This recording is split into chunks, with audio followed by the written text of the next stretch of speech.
আজকে আমি একটি সারপ্রাইজ ভিডিও নিয়ে চলে এসেছি। হ্যাঁ, কেকটা দেখে বুঝতেই পারছো হ্যাপি অ্যানিভার্সারি কেক। তো আগে বলো কেকটা কেমন লাগছে। কেকটা এতটাই সুন্দর ছিল যে এই কেকটা দিয়ে আমি কি করে কাটাবো।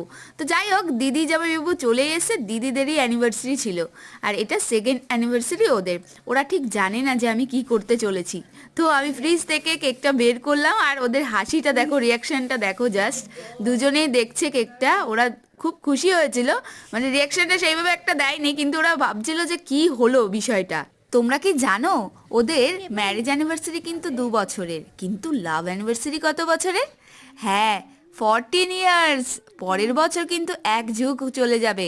তো দেখো এখানে আমি ক্যান্ডেল জ্বালিয়ে দিয়েছি, আর কেকটা ক্যান্ডেল জ্বালানোর পর আরো বেশি সুন্দর লাগছে। তারপরে বললাম তোমরা কাটো, কিন্তু সত্যি কথা বলতে কেকটা কাটতে না খুব একটা ভালো লাগছিল না, কারণ এত সুন্দর কেকটা। তো যাই হোক, কাটার পর ওরা দুজন দুজনকে খাইয়ে দিল। দেখো কেকটা